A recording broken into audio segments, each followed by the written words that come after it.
Hello and welcome to Stampscapes Friday Night Live, or if you're watching this on replay, thanks for checking it out. We're going to stamp out a 5x7 card base reflection card format here. I happen to have this from, I don't know, some previous scene that I did. And I stamped out these spruce trees in a StazOn ink directly onto the silver cardstock. That's going to be our reflected area. And up top, one of my favorite surfaces. I don't know if it's of all time, but I just love the look of it, that deep blue.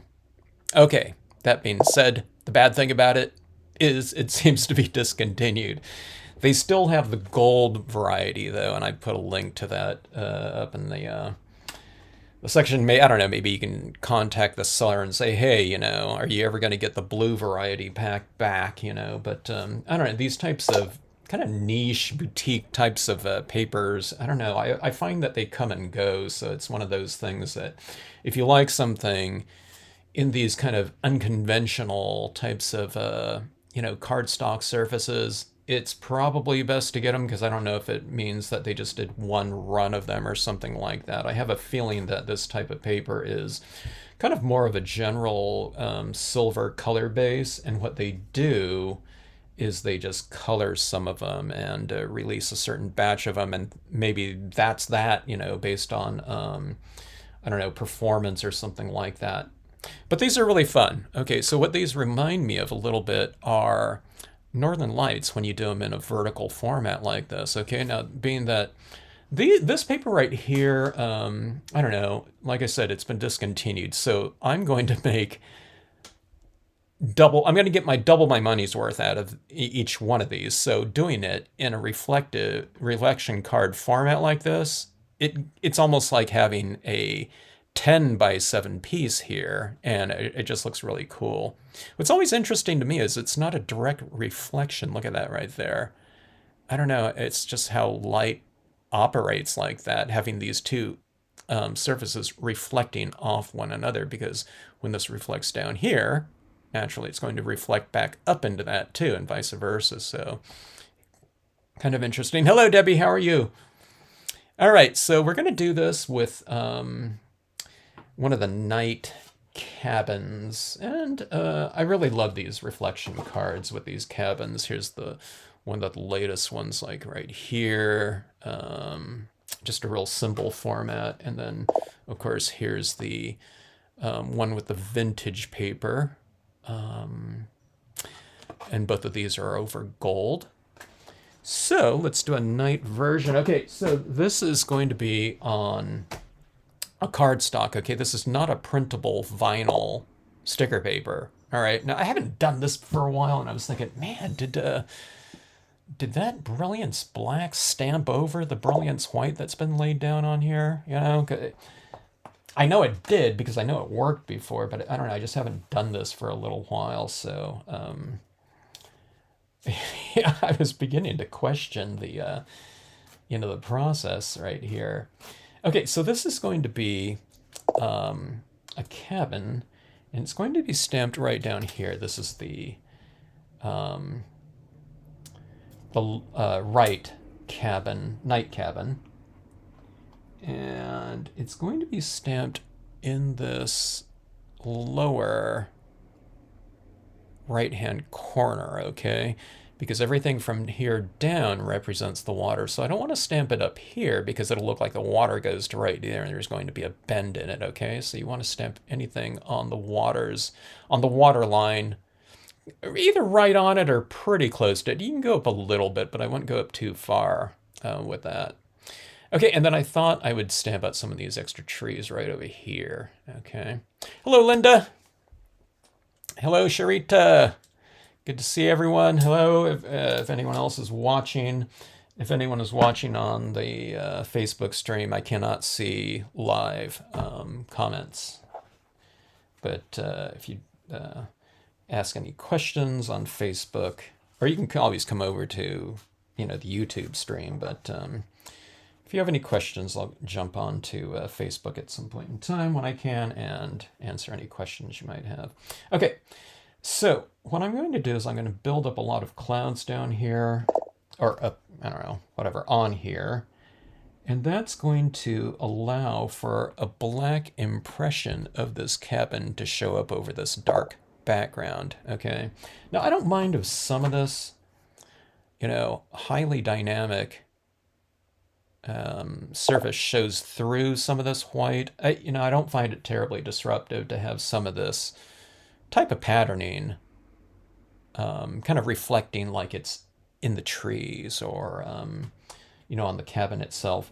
But I will be going for, a decent amount of opacity in here. Okay, it's translucent, just various degrees of translucency, but we do want to get it fairly stamped out because this is a very loud and very, there's a wide range of contrast in this particular holographic cardstock as opposed to like something like holographic sticker paper. So that like this, there's not a lot of dark, patterning to something like this. This is still holographic, but it just doesn't have that gigantic range of light and dark on here. So that's what I don't really want showing through too much in my image. Otherwise, the image just can't read very well. Okay, hello, Bill. Hello, Craft by Cat. Sound is off. Circle going round and round. Can everyone else hear? Oh, I don't know. Debbie can hear me. Can everyone else hear me? Linda muted me because she couldn't stand my voice. Hello, Patty. Okay, so let's see here. Let's get our bearings here on how far we need to have some of this white. Now I'm gonna do this in a torn paper towel masking technique right here, just to be reminiscent of clouds or something like that. Okay. Brilliance ink. Okay, Brilliance white, faster drying pigment ink. Okay, it's going to dry on this type of surface. I don't think another type of pigment ink is going to dry on this surface. Okay, now you can say, well, what about like StazOn white? Well, StazOn ink, it dries so fast, I don't think you're going to be able to blend it around very easily. It's like I put it on my applicator, a StazOn white, and by the time I tap it down here, it's already dry in between here and there with the amount of ink that we're going to be using. You can probably stamp on here on a StazOn white image, okay, but not blending like I'm going to do with the, cotton ball kind of application of this media here.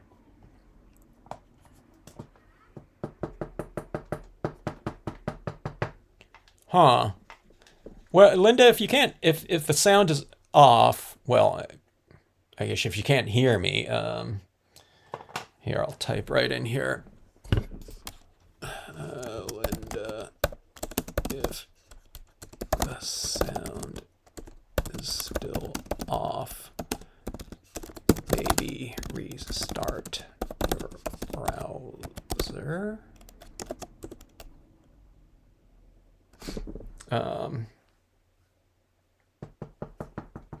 Yeah, the live stream might be better without sound, of me. Okay. So let's go about like right here. Okay. What I'm going to try to do, I don't want this just to be a flat application of this media. I want it to be pretty varied, okay? Which for us, is a good thing because it's really hard to get kind of a really kind of smooth application of this. I mean, I guess you could if you did it kind of often, which I don't. But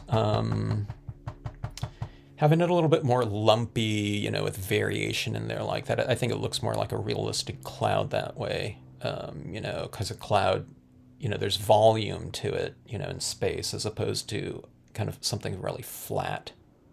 So just keep that in mind and, I don't know, embrace it, I guess. There's been a lot of kind of I don't know, it's like the aesthetics or whatever, or the value in a lot of different types of media applications these days. I find it's about like machine smooth precision applications of things. People want their colored pencils to not have any texturing to it, or the Copic markers have to be blended perfectly, with no marks. In other words, no kind of, you know, um, whatever, no visual kind of, what am I trying to explain here? When you're working with a certain type of applicator, you know, traditionally in art, it's a good thing to represent that applicator in the marks that you're applying. So, um, on a thing like this cotton ball, I'm using it because it's a very soft type of applicator. But if I was using a brush, if I was a painter, I'd want that brush mark to be in there. I wouldn't want to necessarily have like, be using a traditional paintbrush and doing an oil painting or something like that. But I'm really going for like a smooth airbrush look to it. You know what I mean?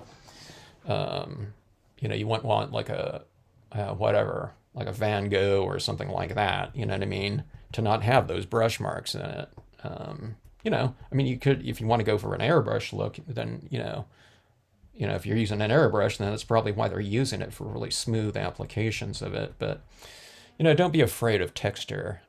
It just adds to the overall aesthetic, and especially the hand made type of thing. And you say, hey, Kevin, but my, I don't want, I want, more, a tighter look to something like that, But you can, but I don't know. I think when it comes to crafting and things like that, the idea isn't just to get, some kind of card end result that looks like it was, bought off the rack. You know what I mean?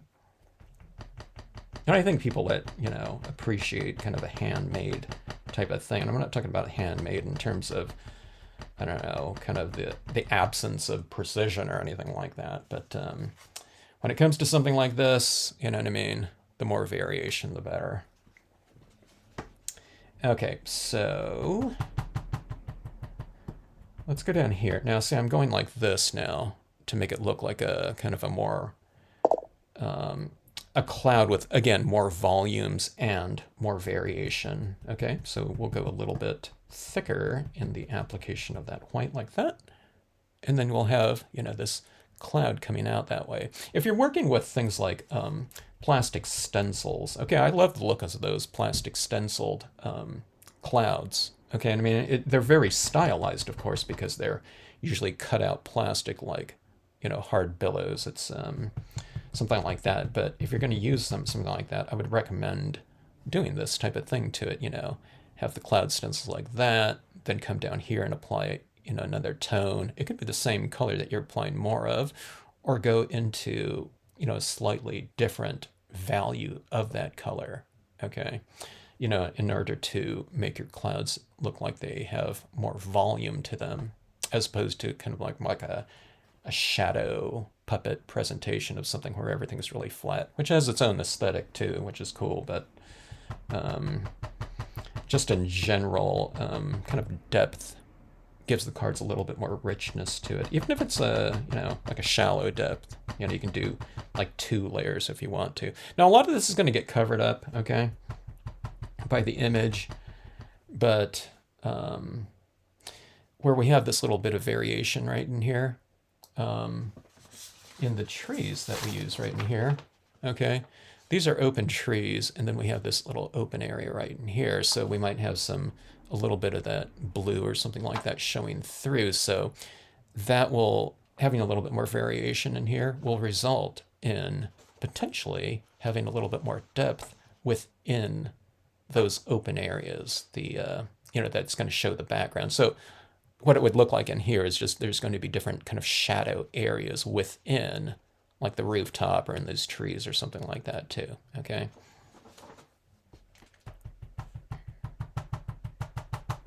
But my big point is, don't worry about kind of like lumpiness and all that. It serves us well. And it also happens to be kind of the look that you get from doing this anyway. So don't stress over, oh my God, that looks, terrible or something like that, because we're going to be stamping over it. And all that variation is going to add to the variation of light and dark. Okay, you move the bar ahead. Oh, okay. Huh.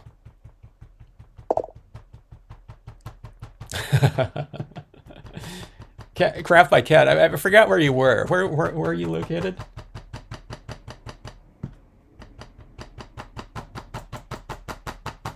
All right, let's see. Okay, so I re-inked my white, Brilliance pad, and that worked really well. A lot of times I keep this a little bit drier, but that made pretty quick work of it. Okay, now I was mentioning earlier, I have a feeling that this blue holographic cardstock probably starts off as silver, and just to get these different color variations in it, I think they put over some sort of printer's dye right over the top of like a base. It's probably like a neutral, like a silver, to get these different colors. There's like a red version of it too, and there's this yellow, and then there's different versions of this yellow. I don't tell here, but this one's a little bit lighter than this one. Okay, now I was mentioning, if you just logged on, they don't have the blue one anymore, I don't think. You might be able to find it somewhere, but I think it's just discontinued. I know it's not available on Amazon, or it doesn't appear to be. I haven't checked like lately, but it's not at least not from this seller. Oh, what was I just going to say? Oh, okay.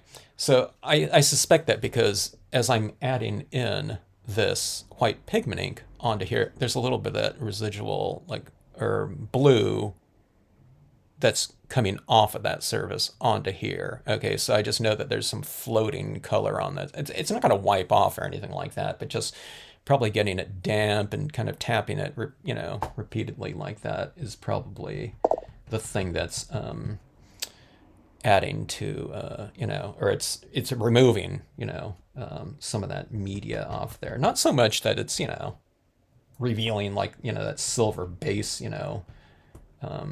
foundation color, but it does come out. Okay, so you might run into something like that if you're ever using colored cardstocks, and some of it's a little bit more so. I think the Recollections one, some of these papers like this, they're really inexpensive, but I love it, But sometimes when I go on these, this is like really cheap stuff here, but it works great for me. But I do seem to recall a lot of that media just wiping off. Okay. Now that being said, when we're applying this down here, okay, I'm getting a lot of a lighter, whiter look. But then as this sets up and it dries on here, okay, it's not drying super fast. That's what makes it easy to kind of blend it around a little bit. If I don't like the whole thing, I would hate to have to do this, but I could just wipe the whole thing off with a paper towel, okay? But, okay, see that white right there? It's probably going to look like that here in a couple minutes, okay? This media from here, or the surface on here, I don't know. There's two things that happen when this dries. It gets a little bit more transparent. It moves from opacity and it moves towards transparency, but I have a feeling that some of this ink is permeating some of this white that's been applied to it. Okay, so probably go a little bit thicker and lighter than maybe you think is the ideal amount, just because it's going to, you'll know it's going to dry, a little bit differently than what it looks like when it's been wet. It's drying right before my eyes here, or it's darkening right before my eyes here. Okay, let's see here. I'm kind of debating on whether or not I want to make this a little bit darker or lighter down here. I don't think I do. I think I want this to kind of transition from a little bit lighter to darker down here. Maybe in the window areas of the cabin, I can make that area a little bit lighter or thicker. The thing that I'm kind of, yeah, I don't know, I guess I would say worried about is when I stamp this in the Brilliance black ink, I was wondering, when I stamp that down there, because this is going to still be a little bit wet, when I remove this, is it going to transfer the blue, the black on there? Or am I going to be removing white? You know what I mean? So we'll see. I know I've done this before, but I just can't remember because it seems like this can lift off very easily. Okay, so that being said, after I get this stamped out and everything like that, I'm going to have to spray seal it. And I just got a bunch of more of the Krylon spray fixative, so I'll be spraying it over all of this right here. Okay, so that's that. Let's do a little bit more. Let's just go. This is really a perfect opportunity for like a word stamp or something like that. I was even thinking about like a moon up here. This is one of those glow in the dark moons that I made. I think that looks pretty dramatic. But that would be covering up maybe a little bit too much of this paper. You know? If it's like some of the last paper out there of its type, we might as well have a little bit more of it showing. Okay, let's go for a little bit of a kind of a like a opening in the clouds type of look here. So I'll just go for a little bit of cloud up top here, and we'll make this kind of open area, that opens up into the, whatever, the open night sky. Right here, let's go for a little bit of, I'll do this one a little bit more translucent, so I'll go for a little bit of a thinner application of this. Yeah, maybe that's too thin. Let's see, let's go for a little bit. I'll vary it here. Maybe let's try this one right here. I'll go for a little bit lighter, a little bit darker right here, and just a thin amount right there. That looks a little bit awkward right there, so let's kind of diffuse it a little bit without the whatever stencil, if we want to call it, that paper towel stencil. And let's just kind of diffuse that cloud a little bit more like that right in there, okay? Is that a little bit too harsh right there? Let's vary it a little bit like this. See, I'm coming up like here to make that kind of softer, translucent edge like that. Ah, Norway. I was just looking at something in Norway. Oh yeah, Craft. So Craft by Cat. We're all coming. We might have said this before. This sounds familiar. Hello, Jeannie.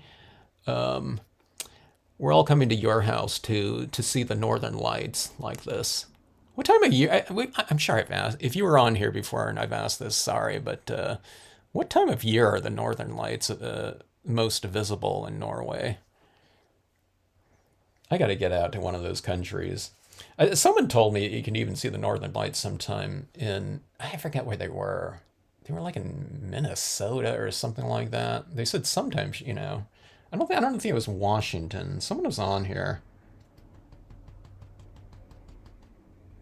What about you, Linda? Can you ever see Northern Lights, or is it, maybe you're too close to city lights? All right, but some version of it. Okay, so a little bit of an opening in that sky like that. We're gonna splatter paint that. I love splatter painting this type of surface.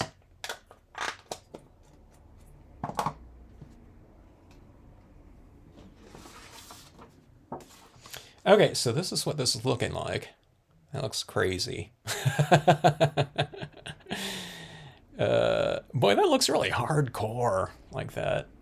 It's almost like when I look at it like that, it looks okay. But then when I look at the reflection and I'm doubling it, it's like, oh my God, is that too heavy-handed?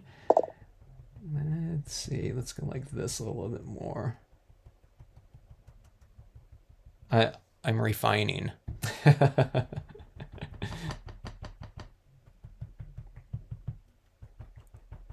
Okay, so there we go. I don't know, I just kind of diffuse that slightly and over here. One of the things about this paper, I think, and doing this type of technique is sometimes it looks a little bit nuts. Sometimes I bind imagery together with the use of textural kinds of elements like the sedge filler or something like that for land elements, okay? But when you're doing something like this, sometimes the binding element is, just this overall texture, and I find that I get that, with just some splatter painting of white across this, okay? And, we'll get to that. All right, no beating around the bush. Let's get to this image on here, and let's see how it stamps out. Oh, okay, so I was going to do some trees over on this side too. Okay, sorry. Let's go for a little bit more of a application of white right over here. I won't use the stencil, I'll just go like this a little bit. We just want a little bit of, or at least a little bit of this kind of blocking out element right in here, just again so we can see. We'll be able to see it like a dark tree against something like this, but you can see it's almost like 50-50. It's like dark to to light streaks like this, and I don't know. My theory is just to at least have some of the image revealed against that background rather than just, at whatever angle this is at, to only be able to see 50% of the image, okay? That's in black. So let's give this a shot here. All right. All are moved now. I feel good. Craft room must be first. Let's see. Oh, you arrived last Wednesday, Patty. Maybe came with all my stuff. Feel good leaving Florida. Everything is. Damn, pull that sofa bed. Too many craft things.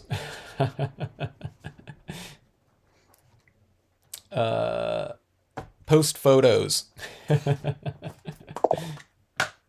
Well, we want to see what your craft room's going to look like, or crafting area. Okay, so Brilliance Graphite Black. Okay, so it's going to be the Brilliance Graphite Black over the Brilliance White. All right, so we have to go with something at least. I don't know how to, how we can like measure it or something like that, but you want to have a pretty decent amount of ink on here, because if this is a little bit drier, stamping onto something that's wetter and thicker, I think the chance of making it kind of almost like in a reverse impression and removing white as opposed to transferring black is greater. So have a decent amount of ink on your pad. Maybe I should go with a little bit more than that. I just re-inked this, but let's go with a little bit more, because I'm a little bit, that is really thick there with the white.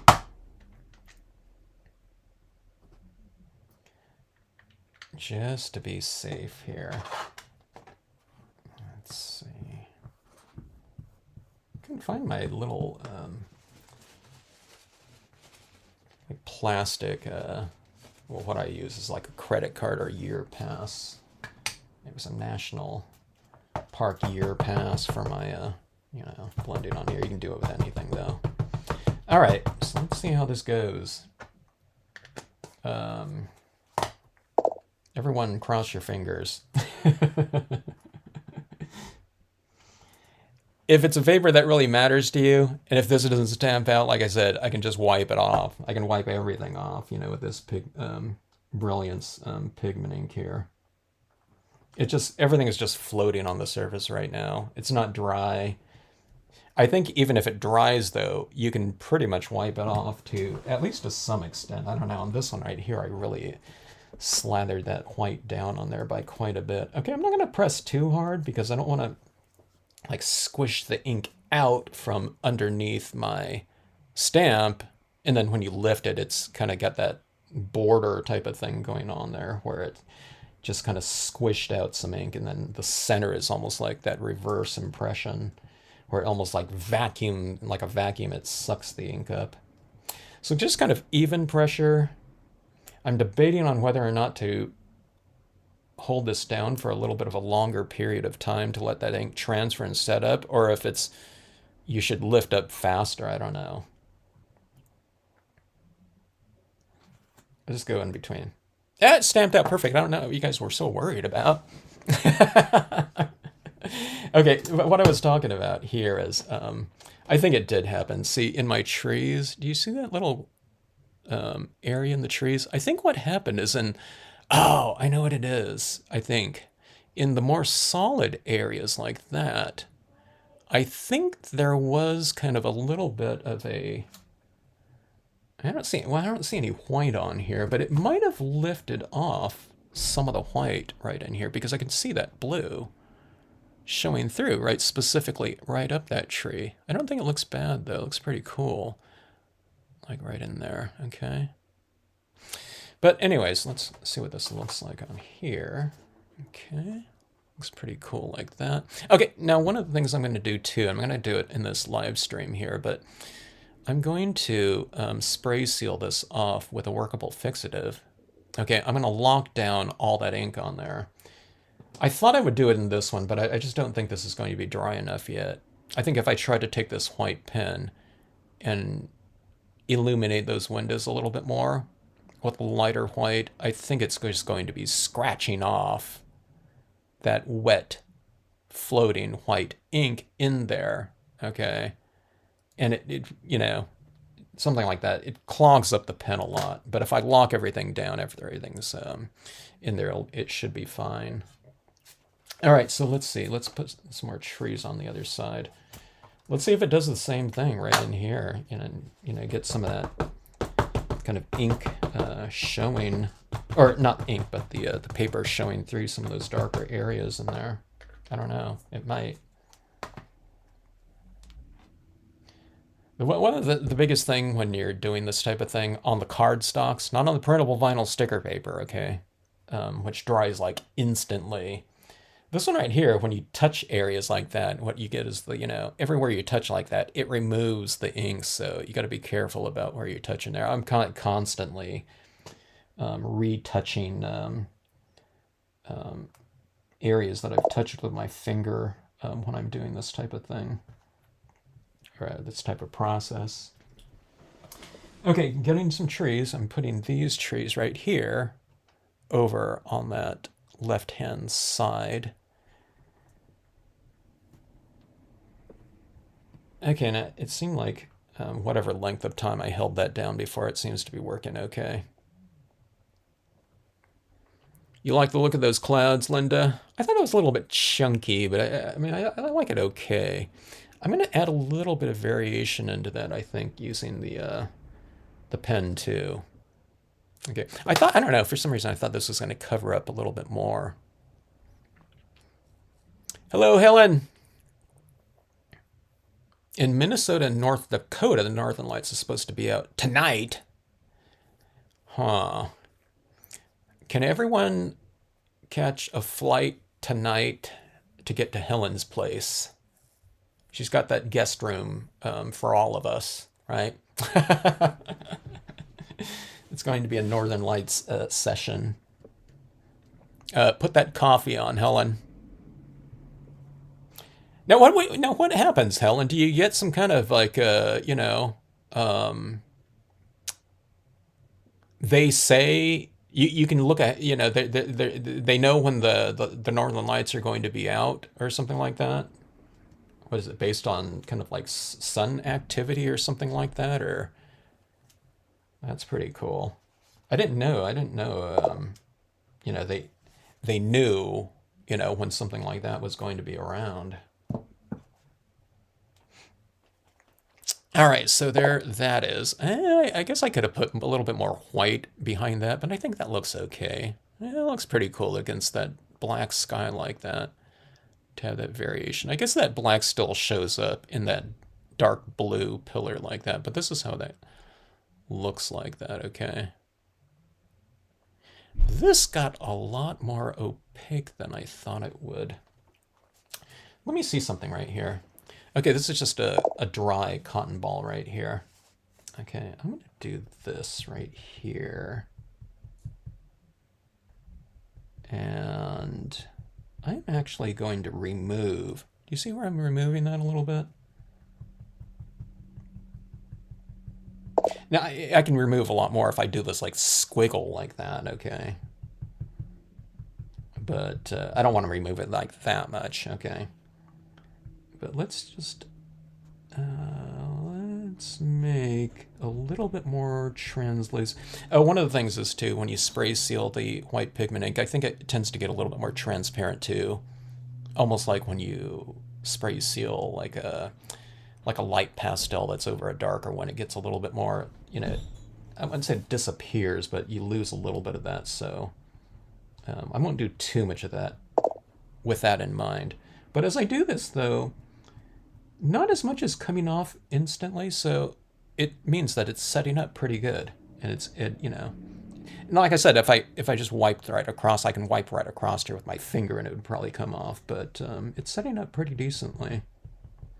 Brilliance inks were designed to be used on, like, to be able to use a pigment ink on glossy cardstock, basically. So glossy cardstock's porous, and like this paper, you know, there's some degree of porousness to it, but for the most part, it's largely non-porous, you know, for all intents and purposes.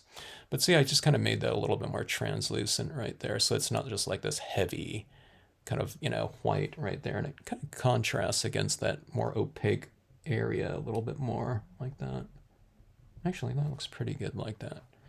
Let's see, let me try to remove a little bit more like there.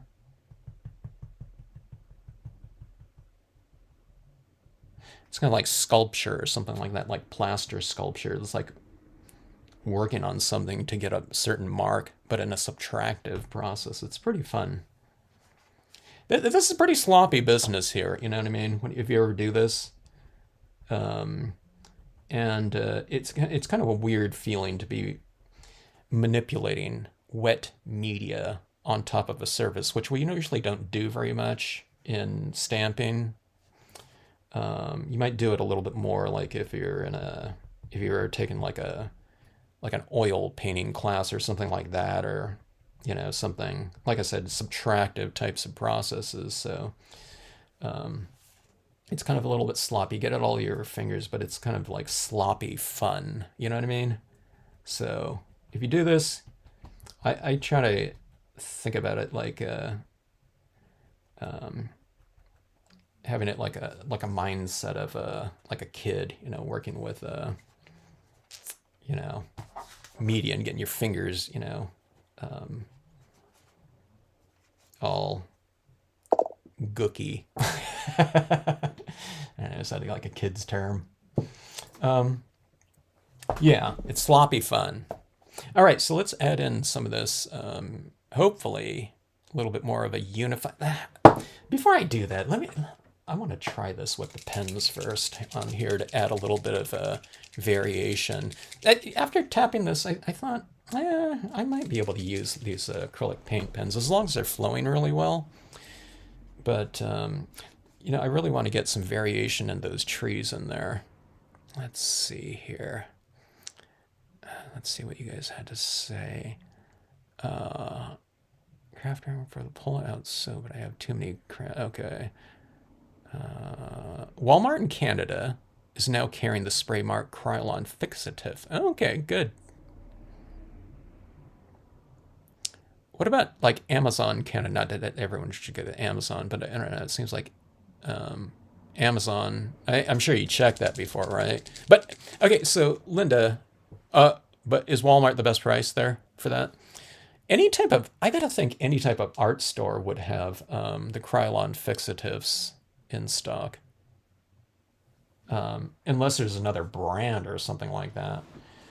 But I don't know, it's like every art student or whatever, everyone working in like pastels and graphites and charcoals or something like that, especially like I said, in like art schools, art programs would be using something like that, I would think. That was one of the, I don't know, it's like one of the base, kind of materials that we had to get, just to lock down those, those sketches and drawings. Okay, adding in some white. I don't know if it's contrast highlights in here, but you see that white on there? So it's I want to create a separation between the background textures and our image forms, okay? So if we add in this kind of real light variation, we're kind of separating this from this in terms of a textural contrast, okay? This is like really crisp and a little bit lighter, where this is really soft and, whatever, billowy. All right, so hopefully you can see this change. If you're watching this on like a phone, I don't know if you can see this. See that kind of like right on the tops of the imagery. I'll show you what that looked like on that previous live stream, but adding those other tones right in, like right around the top edge of the trees like that, kind of bringing it out. So that's bringing it out right in here. There's not as much variation in this one because this one's, colored with various shades of blue in there. I guess I brought these ones out too, but see, like this against that, I don't know if it's even going to show up. This, doing this pen on top of that, it might be a darker, dot against this right here, okay? Looking at this now, maybe I should have left some of this a little bit darker down here with less of that pigment ink. I don't know. But then if I did that, the rooftop wouldn't be as light. I don't know. But see, here's the thing. See, what I'm, kind of pondering is, maybe these little highlighting details. If I wanted them to show up more, then this in here would be better if it was a little bit darker, for contrast sake. But I don't know, let's see how this goes here. Okay, these little white dots are also going to probably dry darker than what they look like after being freshly applied. It's another water-based medium here. The pens, though, they're generally a little bit more opaque, though, than something like a pigment ink. There's just in general this acrylic it's fairly, I don't know, it's thick enough to where it's reasonably opaque, but not so thick that it's going to clog the pen,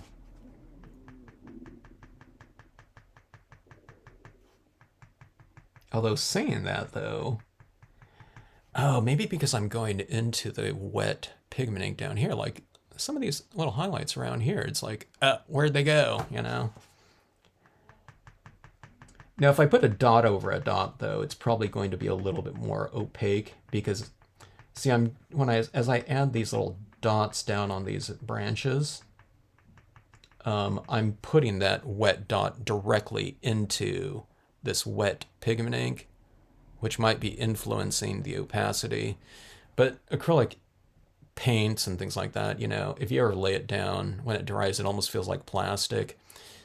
If I put a dot over a dot, it's probably going to be sealed off a little bit more from that base coat white. So it might stay whiter, I don't know. Or you might spray seal it, again, with the workable fixative like we've been talking about, and just go on there and not even have to worry about that, kind of drying opacity aspect of it.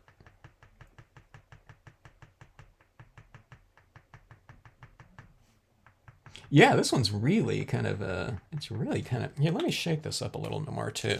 But you see that right there? That was white up there just, I don't know, like 2 minutes ago. It might, it doesn't completely disappear, but I don't know. It could contribute to kind of variations of, you know, highlight lightness, I guess. But I just assume be able to get it in, a less amount of applications.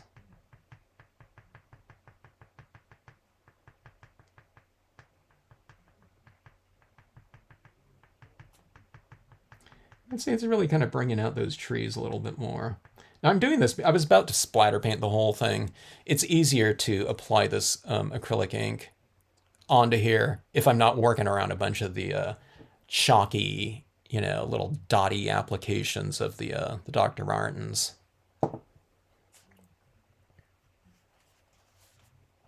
All right, let's get a few highlights on some of these rocks down here. You just put a few little highlights on the tops of some of your rocks, and it gives them a little bit more of a, kind of a three-dimensional look like this. Even if you don't get it right on the rock, if it's kind of like in this area, it kind of like awakens that area in terms of whatever texture and contrast. Let's see.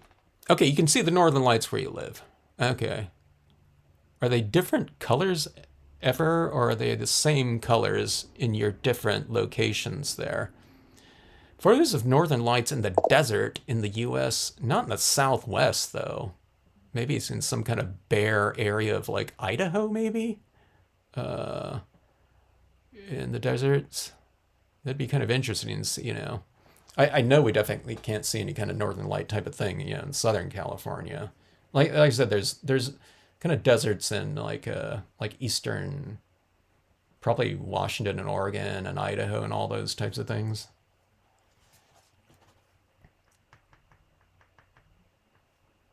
I think there were northern lights in a desert scene that I stamped out though. It'd be like the ultimate in whatever flora and sky combinations.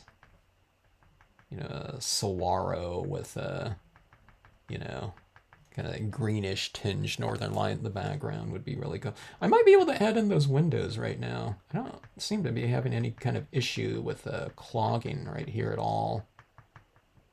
Okay, but you can see that how that white is reasonably bright in there. Boy, if we can add in like a yellow warm interior window, that would be something. I don't think I'd want to do that though. I don't know if I'd be able to. That's, it's kind of a bluish tinge. And if I add yellow in there, I'm kind of thinking to myself, the way that the white is kind of, becoming a little bit more transparent. I don't want like a green glow coming out of the windows.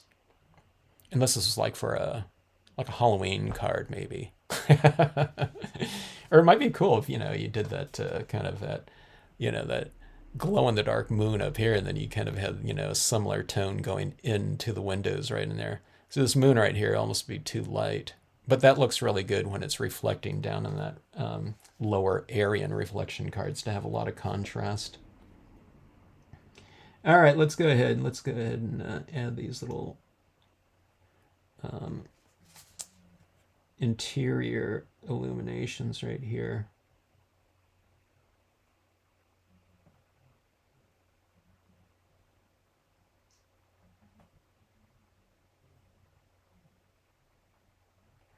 All right, so something like that. I don't know how that accurate that looks to you, but I'm never like super accurate in getting it into those different window. What do they call that? When you have a window and you have a grid on it, they call it lights, right? It's like a 9 light window or something like that if it's gridded out 3 by 3, right? I don't know, whatever that's called, but I just kind of get it in the general area like that. But see, that reflection area looks so much stronger with that interior illumination. It's almost like too illuminated in there, but like I said, I have a feeling that this is going to dry and it's not going to be quite as light, which might be better in there. But anyway, see, we have a pretty strong kind of glow like that right there. All right, let's add. I'm losing a lot of my illumination on these trees like that. I think it's going to be. I really do think I'm going to have to spray seal. I don't think I should spray seal yet though, because this is still, all these inks are really still sopping wet. I should really wait for them to dry at least a couple hours, I would say, to to spray seal it. The reason being is sometimes I spray sealed early where it's fairly dry on the surface, but I think it locked in some of that moisture a little bit. Maybe not so much with the spray fixative because it's probably kind of a little bit porous, but the Krylon UV resistant clear, the Krylon triple thicks, I think it locked it in, and I think it took longer for it to dry as a result when I've done that before. Now these Brilliance inks, I'm talking, it's a couple hours probably, if not sooner. And I wouldn't want to heat set this unless I had to. If you had to get this out in the mail like really fast or something like that, I probably wouldn't heat set it because these papers like these metallics tend to bow a little bit. And I counter bow it back because I do heat set sometimes. But if you just don't have to, just, wait to do that. Okay, so see that going on right there. I'm going to go a little bit heavier handed knowing that this kind of, or wait a minute, because I put less white pigment ink underneath there. I wonder if that's going to dry as dark as it did in there. There's all kinds of little things. I haven't done this type of process in a little while, so I kind of forget some of the things that, some of the properties of the combinations of media and how they worked. But this one, I think I used a little bit more white on that background right there. So I have a feeling that's why that my applications of white acrylic on there are really changing from wet to dry. You can see how fast the acrylic dries on here though, huh? It's like as we just sit here, and by the time I kind of do some applications over here, by the time I go here, it's like, it's dried all, already.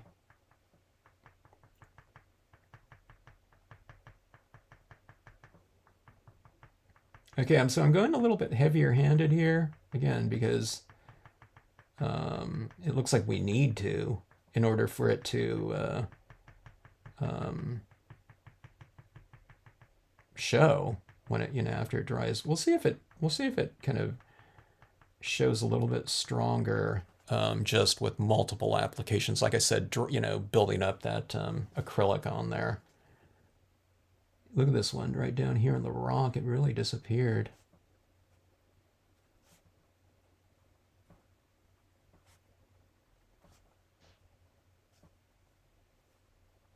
Okay, yeah, I like my windows a little bit more. They're not quite as opaque and, kind of extreme of a light inside. All right, let's get to it right here. Let's get to the splatter painting fun. I'm kind of shocked that I'm not getting, I got a little bit of a removal. See, just barely touching it right there. But I'm shocked that I haven't had to reapply a bunch of this white ink on the edges of my piece. It seems like I always have to do a ton of that. Let's see here.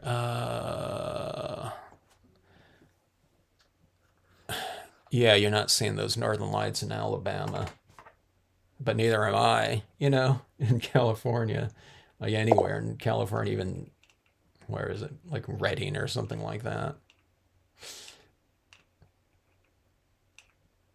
I don't know. With the absence of, all city lights in some areas, maybe you can see. I wonder how far south we can get and still see something.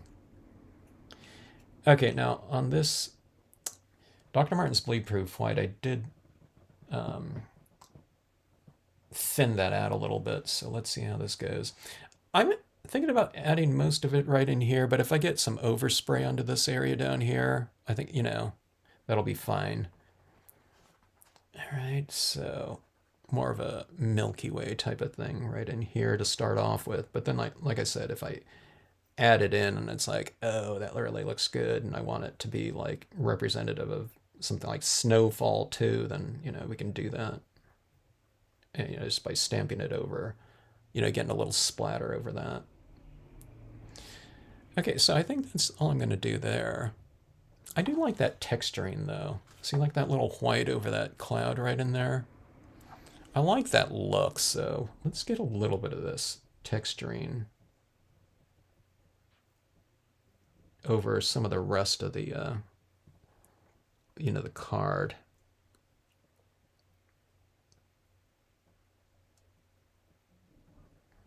All right, see that right there? I really like that look. Like that. Okay. Okay, so if you ever splatter painted, I just put a little bit of paint in the tip right there, and then I, you know, kind of wiped a lot of, you know, the rest of it out. Maybe I should get that out of there like that. But, and then when you're releasing the bristles on here, I'm not going like zip like that. I'm just kind of releasing a couple at a time. Then I just go back up here and I just keep going like that. And sometimes it's just like releasing like one hair or two. I don't know how many it is, but 3 or for whatever. And it's just going splat, splat, splat. Okay. I mean, you could, you know, if you had a larger thing, you might go, you know, with a, I don't know what we'd call it, cock the, you know, the bristles more and just do an overall splattering. But it's a little bit more controlled if you just kind of do a couple at a time. All right, so that's what that, you know, the stars look like up in there. I really like it too because I got some decent variation in here. You know, I guess that's what I need to do on that one. I need to thin it out a little bit more for some of that variation in there. You know, between the larger dots and the smaller ones. But see, this, the one thing about the Dr. Martens, you can splatter with other types of things like acrylics or correctional fluids and things like that. The correctional fluid would probably be the closest thing to the bleed-proof white, but some of these little things, those little splatter areas in here, I mean, it's like a micro-millimeter in here. I don't know, whatever, like a tenth of a millimeter, I'm guessing, or something like that. But this bleed-proof white is so opaque that things like that still show. So on something like this, just with one uniform splattering like that, you can get a lot of variation in terms of kind of visual depth in there. It looks like, you know, those ones that are smaller, they look farther back in space. So it's a good way to get like a lot of depth into your cards with just one simple type of process. You've created like, you know, whatever that would represent, you know, you got 1,000,000 miles in between that star right there and, you know, those ones, the background or something like that. So, you know, if that's what it's representing. Okay, let me try a little bit of this. This is a little bit of a warmer blue. I'm going to add in some of this warmer blue in here. I think it'd be cool to add a couple little crystal rhinestones in here. But again, I'm going to wait for this to dry. I'm going to spray seal this. I'm going to put a little, you know, a couple little crystal stars up here. I'll just go with my really small ones. And I'll get that posted on like Facebook or something like that. Or, you know, if I do a separate little 5-minute video of adding that. But see, this is a way to go back in. Here's the acrylic paint pen. It's a little bit of a warmer blue, just for a little bit of a different hue in here, or slightly different temperature, I should say. Same hue, different temperature. And you can add these little variations in here. Sometimes I don't get any variation with my splattering at all. It's like all one uniform thickness, but this is the way that I add in, you know, some thicker applications, or some thicker, brighter, I don't know, whatever, brighter stars like that. So see, I don't know if you can see that, but some of these are, you know, just a tinge of that greenish blue. I don't know if you can see it. I could barely see it right in front of me. Yeah, I don't know, I guess it shows. See, as I'm touching this right here, I'm getting those little fingery types of things the more I handle this. It'll all be sealed off though once we use the you know, the Krylon on there. You just come back in here like this and just touch it up.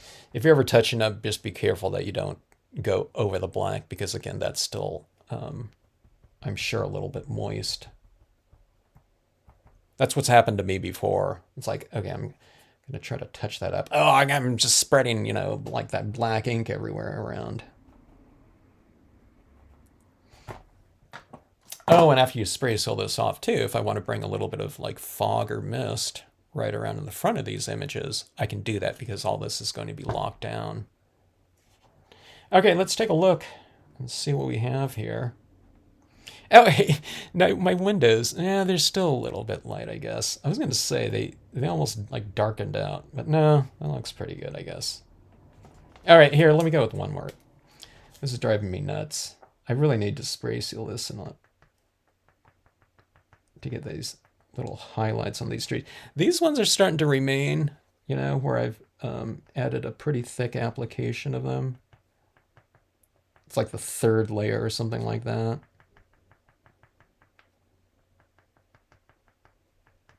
Now remember, you're not going to have to do this. If you just kind of wait a couple hours and you spray seal it, then you'll just have to do one application of these highlights. I'm just, I'm doing a bunch of them because we're here in the live stream and I want you guys to be able to see what that's going to look like, without like, part 2 or whatever. Okay, so I've lightened those up. That's how it should look, in the final kind of result of it. But there we go, like that. Look at those stars up there. I don't know if those stars are strong enough. They're probably too subtle to reflect down in that water area. Yeah, I don't know if I could really see them. They're too dinky. But I mean, that's okay. You still get that, those patterns, those whatever, northern lighty, holographic, in this case, patterns down there in that water area like that. Let's see here. Let's do this right here too. Let's add in some of these rocks. I like adding these rocks down in the water area, kind of like shoreline rocks. We're not going to do that with the brilliance, though. We're going to make things really easy by doing it with the StazOn ink. This area right down here could represent ice, too. I don't know, maybe it'd be too reflective for ice, but it'd be kind of interesting to put a little ice skater down here. Okay, let's see. Actually announced for tonight, but it's cloud. Oh, yeah. There's some great Northern Light photos on Facebook this evening from Denmark. Ah. What color were they? The interesting thing to me, well, all Northern Lights are interesting, but the different color variations always fascinate me. It seems like the most common is that greenish looking one, right? But I see that purple green one too.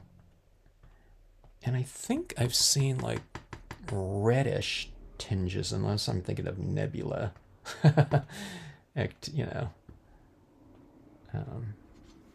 Deep space figures. Okay, so I added some of that little texturing right down in there.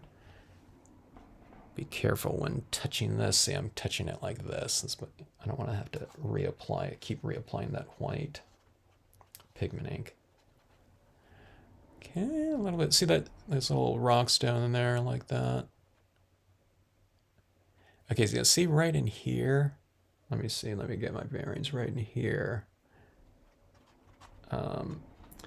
That rock area or texture, right? I think it's right around here. Let's put a few right there. See that right there? I think that will help to, I don't know, maybe make it a little bit more interesting or make it look a little bit more three-dimensional. That cloud, see that right there? That black right there really shows up against that that white cloud right in there. So, you know what I mean? So having things down here to I don't know, whatever it is, to lock down this lower area and to create some added illusion of the reflection, you have to have things down here sometimes too, as kind of like a stationary thing right in here. So when you're doing something like this too, when you're moving this around like this, these things kind of, there's a lot of movement right over here of the foreground imagery against that background, but there's less movement up here. So you get that kind of parallax type of effect going on like that. See that right there? See, I'm looking right there on that lower section with those rocks, you know, and then you have the trees in the foreground, you know, to really create that added illusion like that. And that's what's really fun about those reflection cards like that. I thought up here too, I don't know, this would really be the ideal spot for like a word stamp or something. But I put that cloud up there instead, so I might not do something like a word stamp. But, oh, okay, so see, I forgot about this too. Sometimes if you do, I don't know if I'm going to do a word stamp in here because right here would be the ideal spot to do it in white, but I don't think I want to block off that patterning right in there, you know, of that paper. But I haven't done like a white word stamp down here in a while. And when you do like a word stamp down here, it really looks like it's floating on the surface of your water or ice when you add that down there. It looks really cool. But if you ever do it in reverse, you want this upper area to be fairly dark, you know, so that you can see a white word stamp against that background in there. But I don't know, I think that I'll do it on that piece right there. Look how dynamic that paper is like there. If you do it vertical like that, it looks a little bit more like Northern Lights. If you do it horizontal, it's more like striations in the sky. You know what I mean? And that's really fun to do too. That's where I saw this paper first. We were doing that Stamp Wars. The Nancy Stamps channel has that Stamp Wars, and someone used this version of it, the gold, and she did palm trees against it. So it looked like this really super dynamic, whatever, sunset in motion background for, it was the tropical set with the Palm Island and things like that. I thought, oh man, that looks really cool. And yeah, that's where we got this, the idea of this paper right here.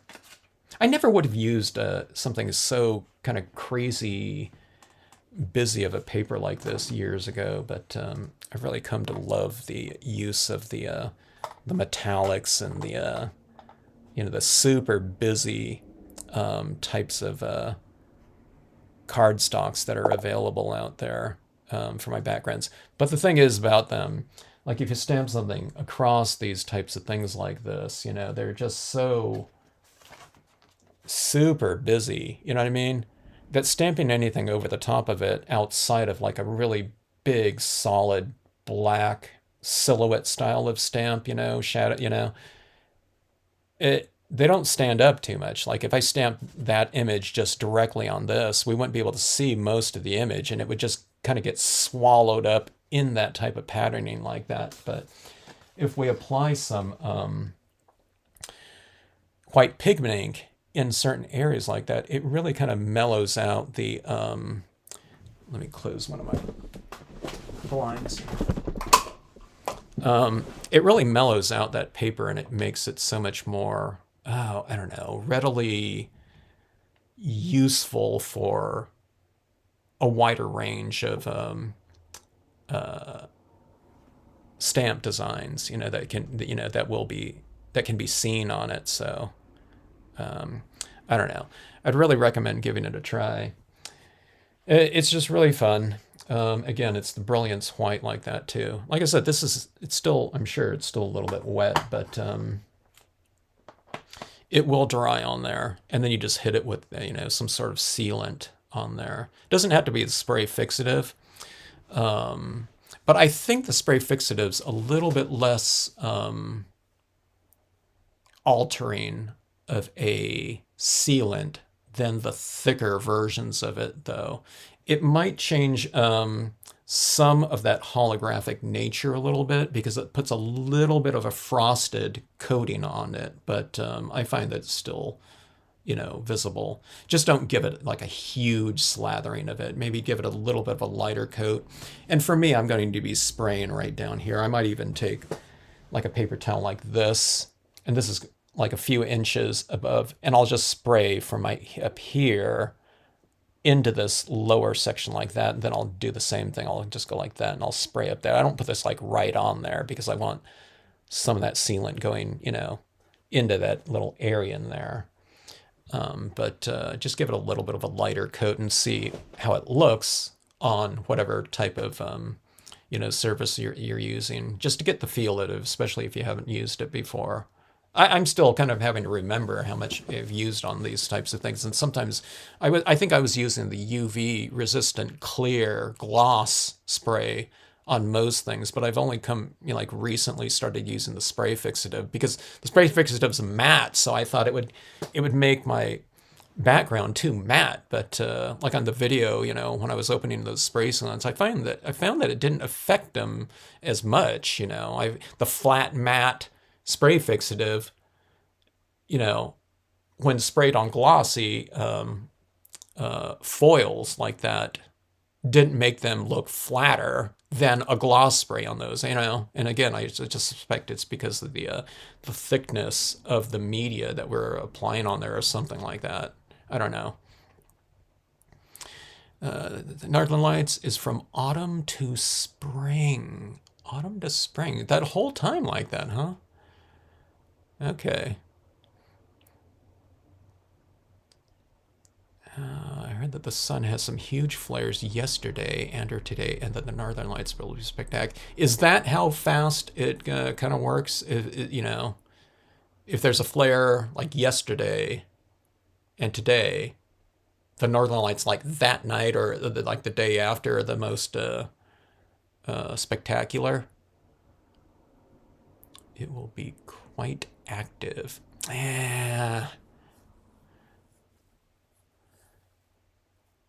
That makes me want to get out over there, Helen.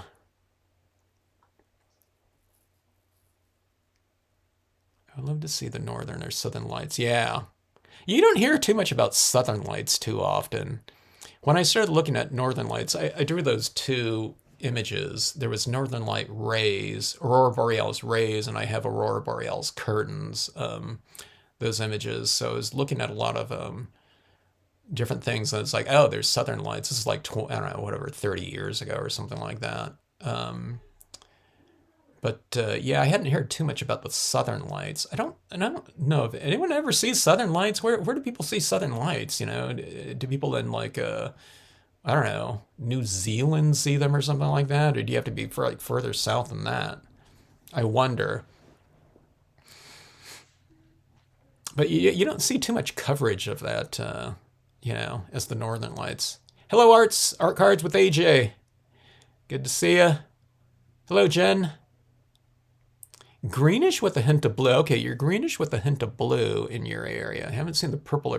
It's probably a different area. It's probably like Norway, or something like that. With those different colors. I see them. Now, you see them in Florida, fellas? Oh, I didn't know that. Huh. I haven't seen like Florida like photography. You think you'd see it more often, like some Florida photography, with the southern lights in there. That would be cool. You like anything blue, huh, Sharita? I wish this paper were available for you, Sharita. I think you'd really like this because, see, I love blue tones too, and this one right here, they're really super deep blue tones, and there's like different doesn't this look like it looks like a gas pilot light or something like that to me almost. And the thing about this one is it kind of moves like these like move like little flames or something like that. Maybe I went too opaque right here, with that cloud, Like I said, it'd be good if this was kind of like showing through some of it a little bit more. So if I were to do this again, I would hit it with a little bit less, of that white pigment ink. I wanted to add a decent amount in there, though, because I didn't know if that was going to show up. I couldn't remember. And okay, as it turns out, that the stamping of the black over the white was it's like zero problem. It stamped out with a pretty good impression, even if that white on there was still, fairly thick and a little bit wet. So I don't know. But also, one of the things that's happening here too, I always mention it in these reflection card types of formats like this is a big like silver, almost like mirror. So you get light bouncing down right here and reflecting back up in here, making this lighter as a result. So you have, it's like going out, when I used to go surfing, you have light kind of hitting you from above, but it's also reflecting off the water back up at your face like that. So it's really illuminating all this right in here, which is, maybe good. But anyway, you don't have to think about that too much in terms of the silver cardstock, but sometimes the gold cardstock, you have to, excuse me, you have to kind of keep that in mind a little bit, because this reflective warm light is going to be influencing the things that you have above there. So, keep that in mind. It's not a huge thing, but on something like this, see, I'm looking at this directly straight on right here, and it looks darker to me than on screen, I think, because there's a lot more light kind of hitting it from those different directions. Brilliance ink too, it's a little bit what's the word? Not iridescent. Iridescent? It's got a little bit of a reflective quality to it, It's not super metallic, but it has a little bit of that. I don't know, whatever additive they put in those types of things to make them a little bit more shimmery, like a star dream paper. But, a lot less so, like in the white like this. I think I have some blue. I thought you got some blue of this, Linda. Yeah. Isn't it fun, though? So again, when you're doing these reflection cards like that, I mean, there's almost like nothing, you know what I mean, to this piece down here. It's just the trees and those little rocks in there stamped on stays on ink. So it's like there's so little effort. I think this looks pretty good, just like this, maybe not in relation to, in comparison to this. If I was to do this just on this paper, I would have stamped out this higher up, and I would have had more area for water down below. But I don't know, just doing this little thing like that and doing that on there, just the sum total of these two parts, it's more, when you do these two pieces, I think it adds up to more than the sum total of them, because you get this type of thing where it's like, you get this movement, to the piece like that, so much more so. And then it just, it looks just so much more three-dimensional like that. I took a photograph of this, and a couple people on different whatever groups or something like that. One person thought that I did like a coffee table book, because I guess this is like open like that. And another person said on another group, Facebook group, they thought it was a book too. Okay. Which means they thought it looked, really three-dimensional, I guess. But, that's another benefit of this thing. It's you get that real good three-dimensional type of look without doing any kind of traditional 3D crafting types of constructions of building things. I love three-dimensional types of constructions and card making.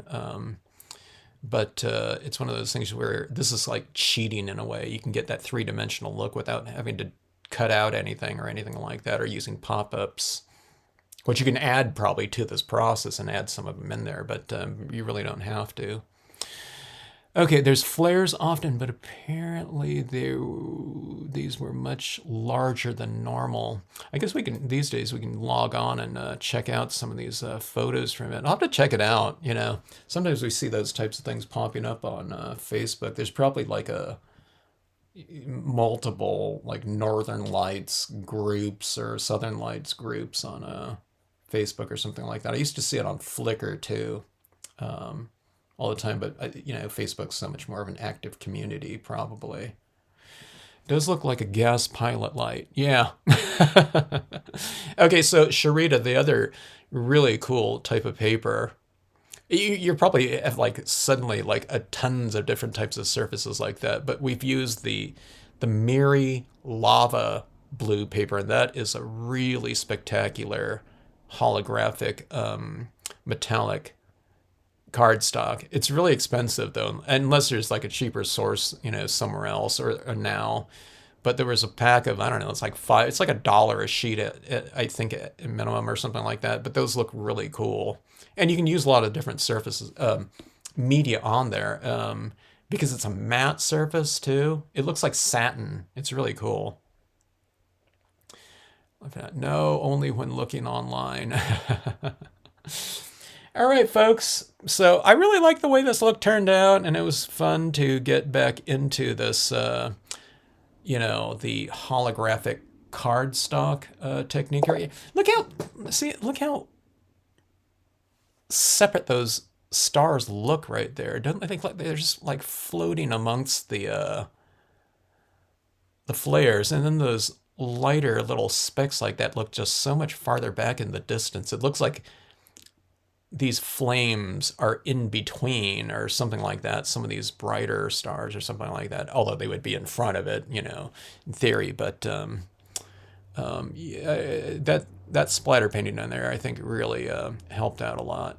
This is going to look better too when I spray seal this, and then I get those little highlights to be a little bit more contrasty, because they'll show up down here a little bit more too. You can see where I've applied it in a little bit of a thicker, and what was that, like the fourth layer, but you can see those highlights down there. So see right in here, that reflective area, it's all around the same value. There's nothing that really stands out a little bit more. We'll get those highlights showing up better in the trees after I spray seal this and I reapply the white pigment ink, maybe even the blue ones in there or something like that. So we'll get a little bit more textural variation and contrast in that reflective area after this is spray sealed though.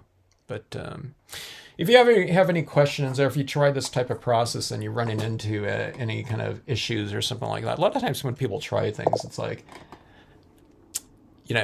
I'm going to try that thing that I tried 2 weeks ago or something like that, and if you give it a try and you can't remember, certain little points or something like that, just drop me a note and we'll work you through it.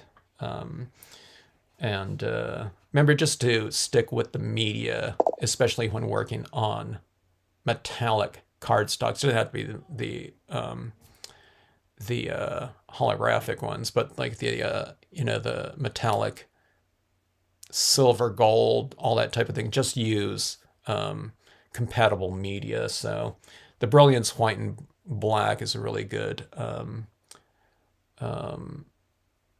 media to use on that. I'm trying to think if there's anything else, I can't think of any other media that you can really blend around like that on tops of those surfaces, and to have it dry and apply to it. It doesn't adhere is the only thing, okay? But that's where the spray sealants come in. Okay, yeah, happy Mother's Day to everyone. To check out the Mary, check out the Mary Lava. I don't think it's on. There was like a multi-pack on Amazon, but there were on other sites. Does anyone know where Mary Lava comes from? I didn't even buy it. Someone had they bought several packs of different colors and they sent me a few, just to. She wanted to know how I would use it, to give her ideas on how to use it. So. But that was beautiful stuff. Even the white Miri lava was really cool because I could add like different colors to it, I think. I think I sent several of those back to this person that sent it to me, but That one was really cool. It was really fun to play around with too. I think I might have used watercolor pencils on it or something like that. And the matte surface allowed for some of that media that I never would have thought would work on it. Like a metallic cardstock, but it was flat though. Most of them are glossy, so it was pretty cool. Certainly, there's a hint of green. Yeah, there is a hint of green around the edge of that. I wasn't quite sure. I don't think there's reds in this one, or was there? Sometimes, I don't know if there's a hint of violet. I guess it's just greens, huh? So it's moving into that greenish tinge right there, like that. What's nice about these types of things is that it's moving around, but we don't. I mean, I do that type of technique on here where I'm trying to go for that type of streaky look, but this one's just inherent in the paper and it moves around like that. But you can get those types of streaks too if you do, ink applications, but they're just going to be static. All right. Yes, have a great weekend, everyone. I hope you have a great Mother's Day, whatever, however way you celebrate it. Moms, those who nurture everyone's. I said like Happy Mother's Day one time and said, hey, not all of your moms and stuff like that or something like that. So I just said anyone, you know what I mean? Parenting of anything, animals, whatever, your craft. But I hope you have a great one. We might have like I don't know, we might do it like a Mother's Day live stream or something like that come up. But anyway, yes. Glad you liked the card, Helen. Have a great weekend. Sharita, everyone. Thanks for joining in. Hope you have a great rest of evening. Oh, if you're still here, I almost forgot about this. A little bit of a sneak preview here. Some new designs coming out pretty soon. It's like another world travel thing to the world of this is like a big flower field right here, right? You can do these like different strips here. I'll talk about this when the when I'm getting closer to releasing these ones right here. But these different rows in here can always be different colors, or you can do it like one uniform color. Windmills like that, Hollandish, Netherlandsy type of thing. This one has the reflections down here. This is a grass row right here. It's upside down because I had to fit it into this plate right here. But this is I figured I used to be able to do this type of thing in a left and right side. But if I do it in one thing like this, if we're stamping this on the lower, right-hand corner, and if I want to bring this over a little bit, then this is connected like this, but this is like a lower left and right corner type of application for something like this. Little farmer and child, farmer and dog. That's like a distant little windmill down here like this, but we can do all kinds, we're talking about like spectacular skies or something like this, but these windmills like this can make I didn't really thought about it before, but it kind of reminds me of like some kind of structure, like in terms of a landscape, like a lighthouse, but the silhouette of like a windmill is like, it's like way more dramatic, you know what I mean? Because of these different shapes like this. So this against like a sunset sky or something like that should be really fun. Or even if we're talking about like a, Northern Light type of thing. I don't know if you'd see it up there, but you can do those types of things like that. So I couldn't fit everything into that, but I have these different types of cottages here, that go, they can fit in something like this. But in the flower field too, if you have like an old rustic barn or something like that, or farmhouse, that would look really perfect on here too. And like I said, you can go with any kind of thematic color scheme you want, because these colors can be, these flowers can be whatever you want in here. So this is largely like black, so you can lay down some colors if you want to underneath all that and just stamp this right over the top, or you can stamp this down and you can color these up with different colored pencils or something like that. Kind of a canal little boat or something like that. I forget they call these types of horses right here, but the horse and foal like that. you can't tell right here, but this is like a smaller version of a woman and dog. I imagine them looking out across, whatever, a lake into something like that. But in the flower fields, I hear there's a woman with flowers. Here's another horse with a reflection. Could be, in the water, across the body. Well, a lot of these windmills are kind of like waterside. And a little bit more European type of thing. I mean, it didn't have to be, but here's a woman with a parasol, umbrella, something like that. And these two trees kind of match the trees that can go along something like that. Or if you're putting like something like this at the end of a row down here, you can put some additional trees in here. And this is a little hedgy kind of waterside area. It could just be bushes, but if you're doing something like this with the, these windmills like this, if we want to build that out, then we have this right here. This little row of flowers like this, if that's too long of a distance too, from a design stamping standpoint, you can just color in whatever you want, like up to here, let's say. Like maybe, say that row down there, that looks like it goes really far off in the distance, so maybe stamping like that house at the end of that row, it's going to be too extreme. But the thing about these rows like this going back into distance like that is you can have it like lower like that. You just stamp out that portion right there, and that's where those rows end.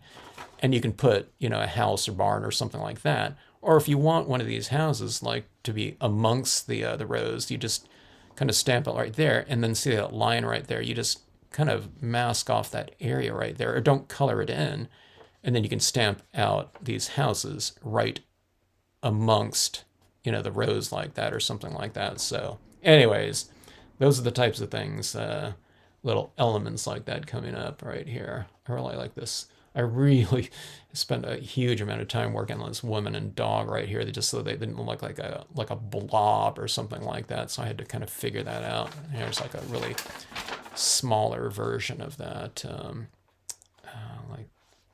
Or what did I get right here?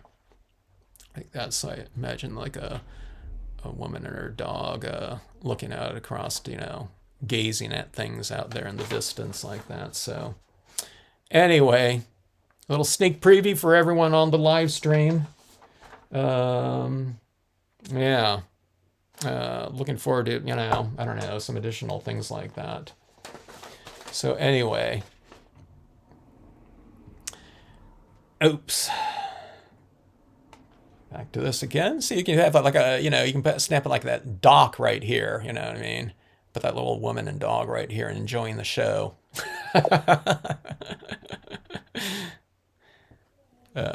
We need more things like looking out and gazing at things. I can't wait for this little farmer and this little kid too, like that. So he's got that little like hat on like that. But kind of, in a dramatic type of setting at sunset or something like that, I think it'd be really cool. We can have like beams of light, like those crepuscular rays coming out like that. And I think it would be a perfect complement to these rows like this, because these rows are like, that vanishing point type of, format. So if you have these kind of crepuscular rays coming showing down like that with that little farmer or the farmer and the dog walking amongst those rows with those beams, I think we can come up with, some really spectacular, types of, whatever, dramatic settings for those types of things. So anyway, the designs are flowing for sure, so I'm trying to just keep it flowing, this time around. So it's like I'm designing all the time with a bunch more designs coming to mind. Find another 4-inch binder. All right, folks. Good night. Have a great rest of evening. Maybe we'll see you again this weekend if there's another live stream. If not, hope you guys have a great Mother's Day on Sunday.